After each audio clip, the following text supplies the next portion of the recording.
obsessed, not with raising your taxes or spending your grandchildren's future away. Well, I guess he's obsessed with that too. But do you know what the President of the United States is really obsessed with? The Fox News Channel. And that is our headline this Tuesday night. Take a look at what the President said just hours ago in a television interview. You said, I observed that you hadn't gotten much bad press. You said, it's coming. Media critics would say, not only has it not come, but that you've gotten such favorable press, either because of bias or because you're good box office, that it's hurting the country because you're not being sufficiently held accountable for your policies. Assess that. It's very hard for me to swallow that one. First of all, I've got one television station that is entirely devoted to attacking my administration. I mean, you know, that's a pretty... I assume you're talking about Fox. Well, that's a pretty big megaphone. And you'd be hard-pressed if you watched the entire day to find a positive story about me on that front. All right, Mr. President, you are worshipped by the press corps. They salivated over you during the campaign. A bunch of them, they even came to work for you when the election was over. You have been on the cover of Time magazine more times in 1 year than anyone can count. ABC is about to give you an hour-long infomercial. NBC's anchor bows to you in the Oval Office. Only one network does not have stars in its eyes, so you take a shot at them. By the way, not that I'm surprised. See, the President has taken his fair share of shots at little old me. I'll put Mr. Burgess up against Sean Hannity. They'll tear him up. If you were watching Sean Hannity consistently, he's a commentator, though. You would, well, but that's all these bloggers are. I'm not making an excuse for them. Listen, Hannity's never said he wants Dick Cheney to die of cancer. Hold on a second. Is Sean Hannity suddenly going to get on the airways and say, you know, I was wrong about this Obama guy. He's my man. No, that's not going to happen. I mean, I think that there's a certain segment of hardcore Sean Hannity fans that probably wouldn't want to go have a beer with me. There's no doubt about that. Now, by the way, Mr. President, I will buy you that beer in the spirit of spreading the wealth. Now, apparently the President watches a lot of Fox, and by the way, Mr. President, we thank you for that. And joining us tonight with more, former White House Communications Director Nicole Wallace, and from our own Fox Business Network, Sandra Smith.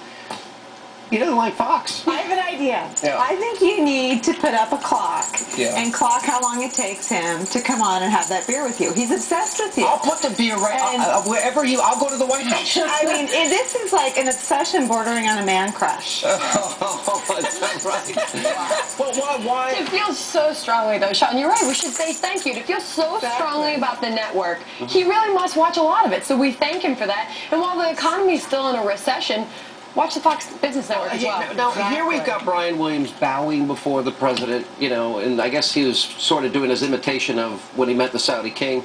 Now we got an infomercial by ABC. They're going to literally go to the White House. They're going to do all those shows from there, and they're not going to let the Republicans. Well, here, you know, the night that the Brian Williams special aired, a Democrat emailed me and said tonight is the night that journalism died. Now wait a minute, I'm taking that line back. I said throughout the campaign, journalism in America is dead. And I really stand by that today. I don't think the American people, we got this big health care reform debate going on. American people aren't getting informed about the cost, about the intricacies of the policy, right? Well, here's the thing, is that President Obama, during his campaign, everything was against Bush. Everything targeted Bush. With W out of the office, he's got to target somebody, and he's looking to the network. Maybe he's looking for a villain, and Fox News is just that. Well, here's what we know. He wants to cook the books. He doesn't want to use what formerly was the gold standard, ladies and gentlemen, the CBO numbers. He wants to use political numbers, the Office of Management and Budget, okay? And this is what we know. We know that the Democratic plan is going to cost at least $1 trillion. That the legislation will leave 36 million uninsured, and 23 million Americans will give up the health coverage they currently have. Yeah, look, here's their political problem. I think they've got two. One, they're really good at fighting the Democrats. I mean, you know, they squash dissent, they leave them out of the table, and they let Nancy Pelosi do their dirty work. But they are now fighting the doctors. And any person that I know relies on their doctor for a credible response to healthcare policy. And I think most people don't understand how tied healthcare politics and healthcare policy are. The doctors oppose a central element of Obama's plan. The second problem is he was for the redistribution of wealth. He is now for the redistribution of healthcare. And I just don't think people are going to go for that. But this is more spending, more taxes, more debt, and he uses the same tactics. Sandra, he's scaring people. It's going to be like GM. You're going to be bankrupt. It is. It's fear-mongering. And here's the problem is we're talking about 45 million people uninsured. For argument's sake, let's take that number down to 25 million people.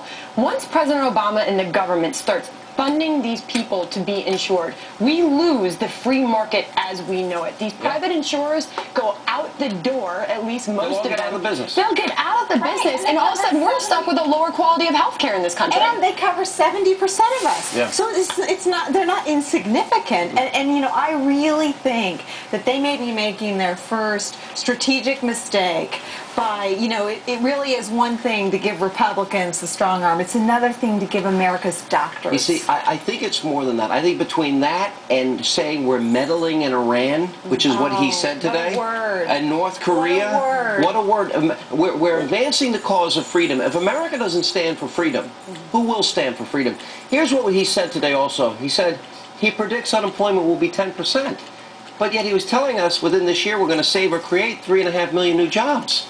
Whatever save means. And 10% would be a blessing at this point. Most economists are on the table as saying that not only are we going to reach double digits, we're at 9.4% now, but we're going to be up in upwards of 12, 13%. So 10%, geez, at the end of the day, that would be a blessing. So this is now, we're heading into the 2010 elections, and on issues of fiscal responsibility, energy independence, and certainly, you know, his unilateral disarmament, I think, of this country, and his weakening of Homeland Security, these are the issues for 2010, 2012? Sure, and I think, listen, the comeback for Republicans has to start in those congressional districts, and people have to start making the case. We have to have that big philosophical debate about, you know, now we know what all this looks like. I think on the campaign it was so hard. You know, we really were outfunded and outmuscled, and you know, he ran a great campaign. You got to give him credit. But I think that we now have all these examples, right? It's not just a platitude or a bumper sticker. This is now redistributing socialism, wealth. $10 trillion in debt, quadrupling the deficit in 1 year, and now 40%.